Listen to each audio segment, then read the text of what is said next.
to go? Or is that a twist? Are we not ready to go? Anyway, welcome everybody to the Comics and Cinema Club. My name's Drew, And Matt. and today we're going to be doing another director's dissection as we talk about one of the most interesting and just interesting, that's the only word I can really say, directors of our time, M. Night Shyamalan, because he's got a new movie coming out soon. But I mean, everybody knows the M. Night. He's made a lot of different movies. He's got a lot of different things on his plate. But it's just time we finally talked about him because he's got good stuff, he's got bad stuff, and then he has the happening. So Yeah, at one point this guy was hailed as the next Spielberg with his creativity and his ingenuity with his films, but now he's just kind of butt of every joke. yeah, he has moments where people are like, "Oh, he's back. He's finally making good movies," and then they're like, "Oh, yeah, he's being M. Night again." I think that's the, and he has a knack for twists and everything. Like it's crazy. Like the guy really wants there to be a twist in every single movie. But as a whole, I think that we should just go ahead and get started.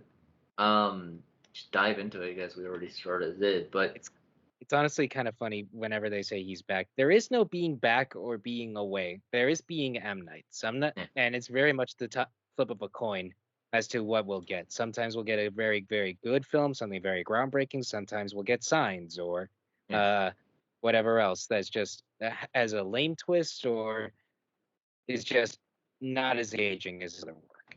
yeah. I mean, starting off with like by far one of his best movies. I think everybody can agree. He started off really strong.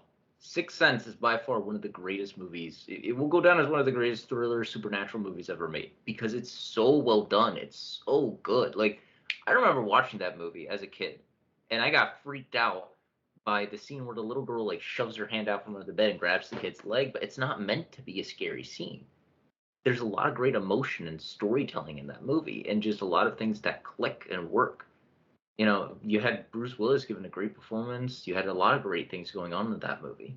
Yeah, it's one of the most iconic films for a good reason because the line alone, "I see dead people," is gonna go down in history as one of the best movie lines. Like, we're gonna need a bigger boat. What? Why so Must go serious? faster. Must go faster. All that stuff. Yeah, It's gonna, it's up there, and it's with good reason. And not to mention, he gave us a very good, quote unquote, comic movie with Unbreakable yeah, with again Bruce Willis, who amazing actor when they work together most of the yeah. time. Like even if the film's bad, he generally gives a good performance. And uh, that film, so much fun. Again, brilliant twist, very intriguing characters.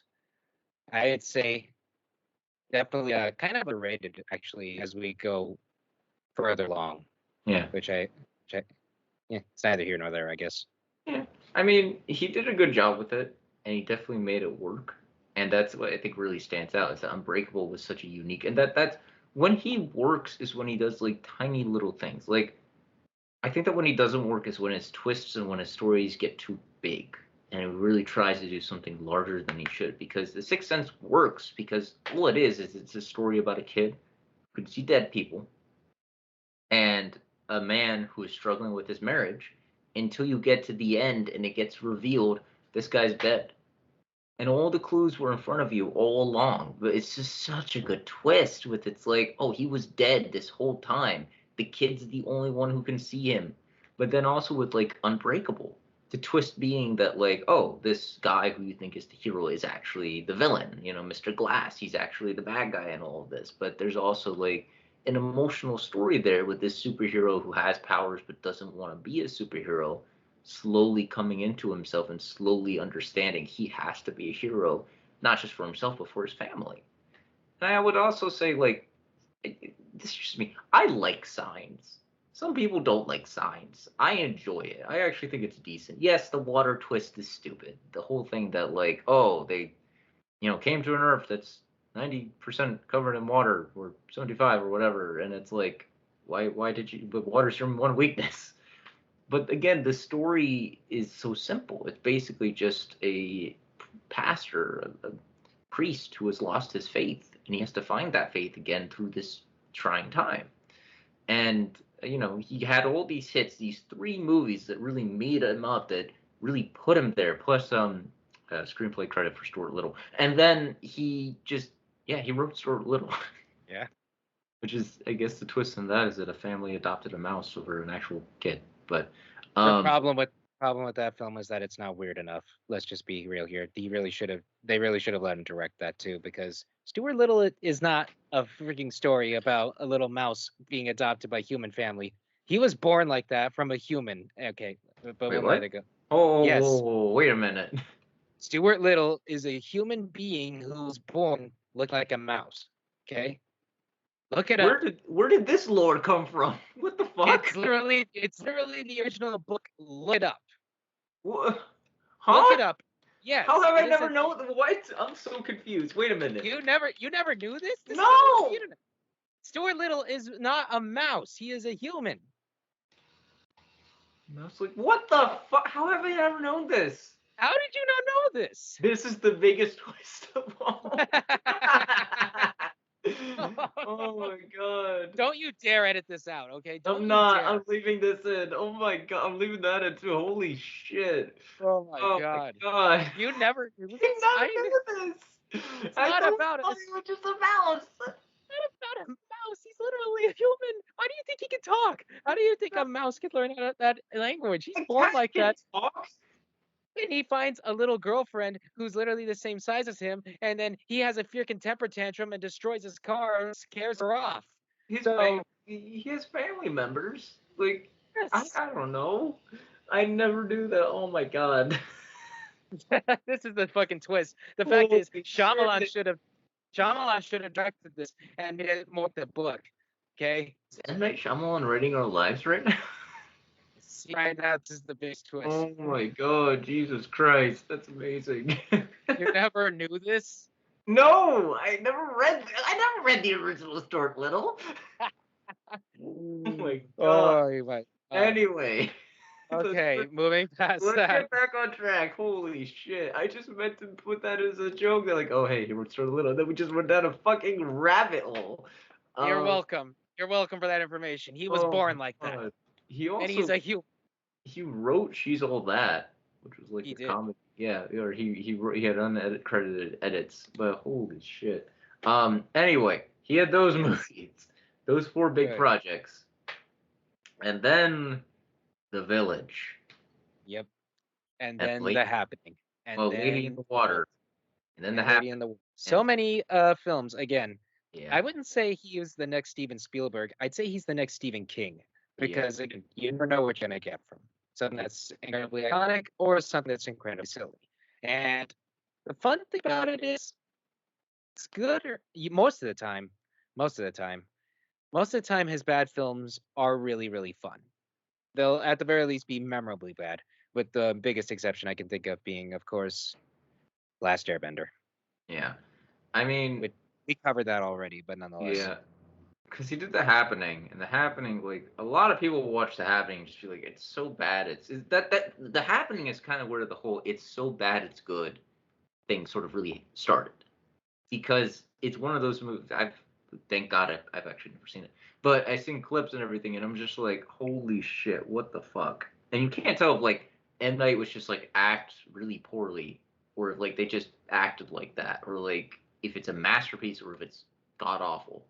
Um, then he did a movie called, or he produced and wrote the story for a movie called Devil.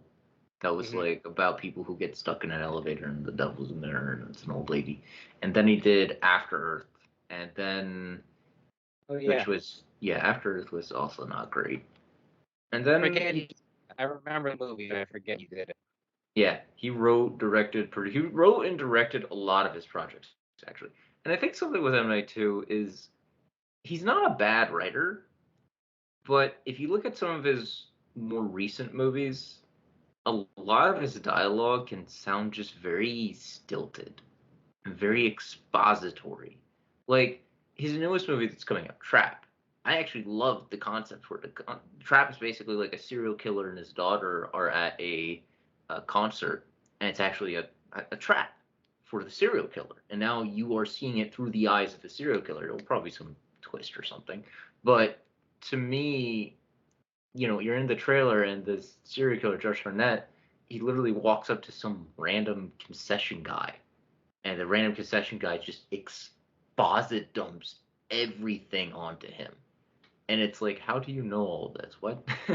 um, and he has that problem in a lot of his movies. Like we talked about in Last Airbender, how there's that whole thing where like they explain everything with text, with words, and it's like way too much.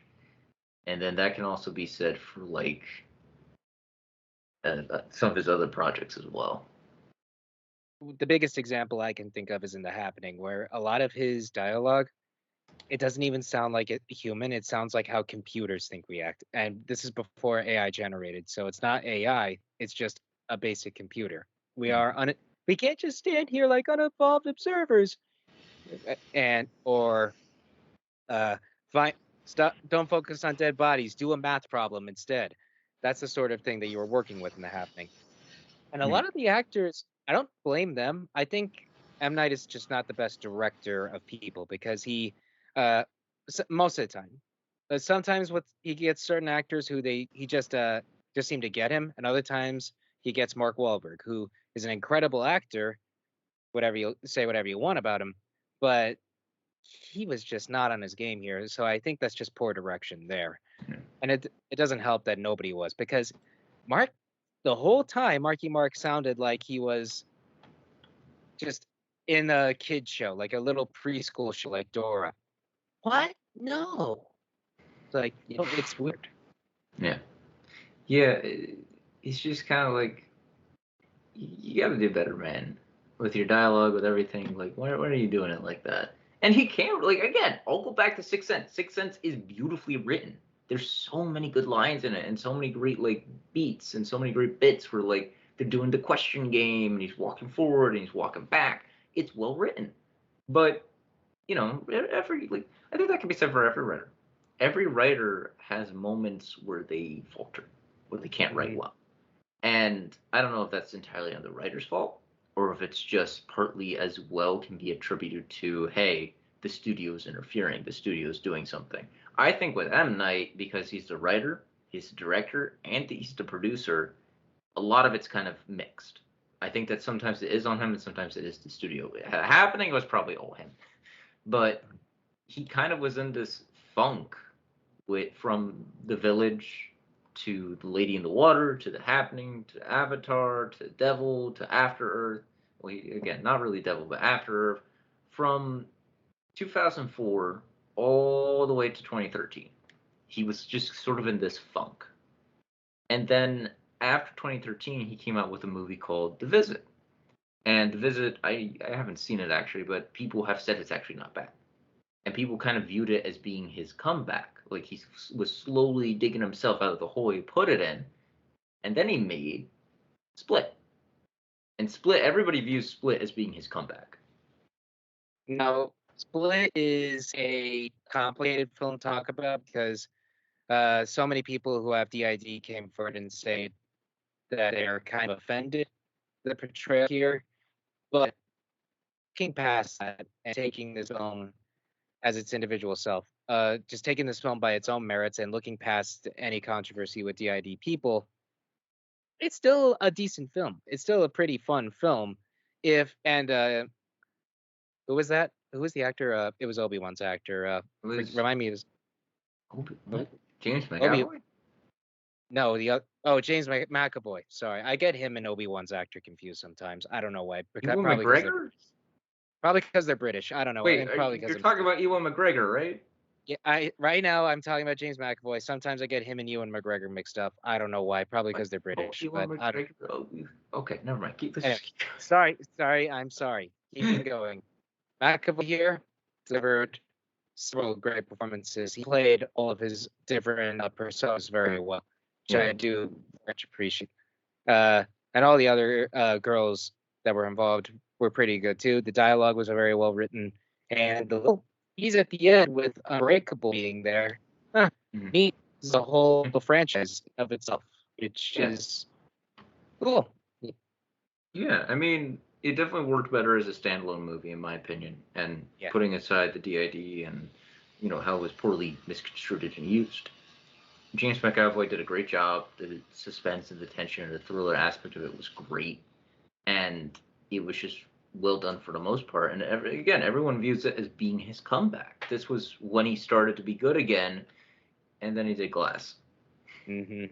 and he kind of fell back into his old sort of habits because Glass isn't necessarily bad, but it could have been so much more. It could have just there could have been so much more to it. Yes. He, Okay. yeah, Here we go. but It's another example of his ideas being too big. It introduces the idea of this cabal dealing with superhuman things, and it comes out of nowhere and doesn't really work in a way that benefits the movie. It doesn't really feel like it's necessary. So again, another example of his one of his biggest issues being too big for his britches. yeah, yeah, it's just like the cabal was not necessary. It definitely came out of left field, and it could have been so much better if they had just made it like, David fights the beast, he beats the beast. Maybe you get a little cliche, maybe he does something else, maybe something else happens. But just like they were building to this big climactic fight, and then they're like, oh, we don't want to be like the stereotypical comic book stuff. We gotta, yeah, we gotta do something different. And then the different thing was not the best thing. Um, but it's just like after Split, like and Glass, where do you go from there? And the answer was we don't do anything with that. Um, and then after that, he did Old, which I have not seen, but It's a crazy idea. Once again, even when he's bad, you're gonna get a crazy idea, except for Last Airbender, which I kind of mm, feel is kind of an outlier in mm. terms of his like bad stuff, because it's like the only one that I can genuinely say is completely boring and not wacky enough from start to finish. He definitely has some good ideas. That's for sure. Hmm. It's just like how he executes those ideas. He also did Knock at the Cabin, which came out last year, and that was supposedly good. It got good reviews. Dave Bautista was in it. He was supposedly fantastic. Um, and that's actually based on a book too. So It was. yeah. And then this past year, like it's the Trap is coming out very soon. It might be out by the time this episode comes out. But then he produced a movie with his daughter called The Watchers, and The Watchers is not good. It apparently did not hit the mark that everybody was hoping it would. Are we sure he doesn't want anything to do with comics? Because he's clearly got using their characters with the Watchers. Who watches The Watchers? Um, but yeah, I yeah, M Night Shyamalan at the end of the day is a very interesting director. He has a lot of strengths, but he also has a lot of weaknesses. And when those weaknesses get in the way, you get The Happening. You Hmm. get The Village. You get After Earth. When they don't get in the way, you get Sixth Sense. You get Signs. You get Split. You get Unbreakable. You get good movies. But it just feels like sometimes it's like putting a blindfold on and throwing a dart at the dartboard and hoping that you miss or hoping that you hit and seeing what you get. And a lot of the times that's what you get. I'm really hoping he hits with Trap because again, I love the concept for it. It was like when Abigail came out earlier this year. Abigail, I love the concept for that. I love the concept of like, oh, a group of people kidnap a little girl. Plot twist, she's a vampire.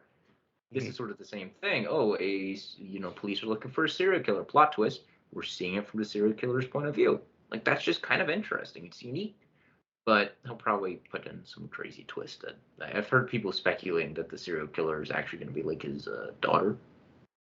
And if that's right, then spoiler alert, I guess. Um, but yeah, I mean, we'll have to wait and see how he does. Again, that's the thing about Shyamalan. You'll never know what you're going to get until you actually get it. No matter how good trailers may look or how crazy they may look, definitely a coin toss in the air. I hope it's good. I hope he does get a bit of a comeback because, like I said before, he's not a new Steven Spielberg. He's a new Stephen King, Yeah. which I do very much appreciate. Like a new Stephen King, sometimes that's needed because sometimes Stephen King can be uh, not crazy enough, and sometimes it's up. It is funny how these two kind of work so well. Like they're very similar when you really think about it, but Mhm. at the same time they have their own styles, which I do appreciate. So I'd say more power to you, M. Night. Continue to give us crazy shit. Sometimes it can be so bad it's good. Sometimes it can be so bad it's bad. Sometimes it could just genuinely be good. So Yeah. march on, man. Bet more power to you and have fun doing it. Yeah. I mean, as long as he keeps doing movies, he's gonna keep doing movies. And he definitely seems like he has a passion about it. That's, I think, at the end of the day, the best thing you can say about him. He has a passion for directing. He has a passion for writing. Sometimes he hits, sometimes he doesn't. But I think that can speak that like he's kept going. Like he hasn't stopped. That's kind of the biggest thing because a lot of directors do stop. You have Mhm. some flops, you don't hit the mark, you give up. But M Night and somebody like Paul W.S. Anderson, they've and, I know that was like completely out of left field, but Paul W.S. Anderson is a director who's done a lot of like not great movies. He did a lot of the Resident Evil movies. I think he did some of the Underworld films. He did Alien versus Predator. He did the Three Musketeers. He's done the Mortal Kombat movie, the first one. He's done a lot of films. He did Monster Hunter recently, but he hasn't stopped. And that's the same thing for M. Night. He hasn't stopped. He's still going to keep going, even if his movies don't always hit the mark. And I think that that can just speak to him. Yeah, that's very admirable that you don't give up. Like you win or lose, the fact is he's still going, and I for one can appreciate and respect Yeah, that. So we can make fun of him till we're blue in the face, but ultimately he's still uh, giving us content to work with. We might have to do a whole episode on The Happening. Honestly, like I want to show you the film since you haven't seen it. My God, I got that film is so much fun. It's terrible, but it's so much fun. all right. I don't even. We'll I, get into it at some point. I guess we need to rewatch Stuart Little now too. clearly, since you didn't know about the book situation. I did. Okay, we're not getting into that again. But yeah, we'll definitely need to do a happening episode at some point. We'll definitely need to talk about that because that movie is something else entirely. Yes, it is. So, closing thoughts. Is it about that time, or you got anything more to say? That's kind of it. That's all I really got to say about M Night. I mean, I think we covered most everything. We talked about Oh, all of his oh, movies. I have an idea. What's our favorite film that we've seen from him, and our least favorite film that we've seen from him? My favorite would definitely be Sixth Sense. I just love Sixth Sense. It's so well done. Again, it freaked me out as a kid, but it's still such a good story, and the emotion is fantastic in that movie. And then probably least favorite, I mean, I'd have to say Glass. I really did not like Glass. That's fair. Uh, for me, I'll say Sixth Sense 2 is my favorite because, come on, it's one of the most iconic films ever Mhm. made for a good reason. Uh, I'd say my least favorite was probably After Earth because I don't know if you've seen it, but I saw it and it immediately like was like in one ear out the other and in one eye out the other. I Yeah. couldn't barely remember a single thing that happened in it. Last Airbender, I say, is a huge disservice. We've already covered that. I still dislike After Earth a bit more because originally it was planned to be like this big franchise, Mhm. but because the first film bombed so hard, it was sort of was DOA, and that's Yeah. tragic because it's an interesting idea. It's just Yeah. boring, you At know? some point, we're gonna have to talk about cinematic universes because there's Yeah. a lot to talk about there for sure. And like, there's a lot of movies that are DOA. Like, After Earth Universe is one of them. I guess you could also say the same thing about his Avatar films. I'm actually changing my answer too. I'm going with that The Last Airbender because I still like aspects of. I still enjoyed some aspects of Glass. So I'll rescind my previous statement. But yeah, I mean, After Earth, it was supposed to be a franchise titled 1000 AE, which is going to Hmm. be 1,000 years after Earth. But it was abandoned. And I mean, the same can be said for something like, I mean, Dark Universe. Yep. Dark Universe was supposed to be the start of the Universal Monster Universe. And Universal Monsters are the first cinematic universe. But it just didn't happen. They ended up not going forward with it because of the mummy. That's literally the only reason why the mummy. The mummy did not hit the mark, so they said no. Um, Same with this, and we can talk about those in their yeah, own episode. we'll, we'll But we'll talk about those at another point. it was funny that he was gonna have like another film, like he was gonna have 3 movies to cover the 3 Avatar books. He couldn't get past one, and there's very good reason for that. So, mm. Yeah, I think exactly. uh, I think that and After Earth are actually tied. Last Airbender and After Earth are tied for my least favorite because Last Airbender is based on my favorite show. Why you got to put that sort of stain on the franchise, you know? I mean, they put a lot of stain on a lot of things, if we're being honest. There are definitely a lot of good contents that M. Night will introduce that just don't go anywhere. And it's Yes. like, again, it all goes back to Sixth Sense. To the fact that Sixth Sense was such a good story and such a good concept, but he's never really been able to top it, in my opinion. It's that No, he good. wasn't. He wasn't. He just hit the ground running, but eventually he lost wind. So, uh, all we'll say for right now is Shyamalan, you're a complicated man, but we respect the hell out of you. So, Yeah, more power to you, and have fun making your movies. yeah. More power to you, man. And just please do not make another Avatar. No, we don't But need that. Really don't. if Trap does well, do more like Trap because that's a cool idea. Anyway, I think that's going to do it for us today. Thank you guys for joining us, and in the coming weeks, keep an eye out because we have some really special episodes coming. I think we're going to be talking about a franchise that I really enjoy to an extent very soon that takes place in a place where nobody can hear you scream. So I'm looking forward to that. And And we're doing an episode based on my one of my personal favorite franchises where things are more than meets the eye. So yeah, also, since we're doing this, here's a quick twist. This entire episode was recorded on the moon. What a twist! Debut! I don't know why I did that.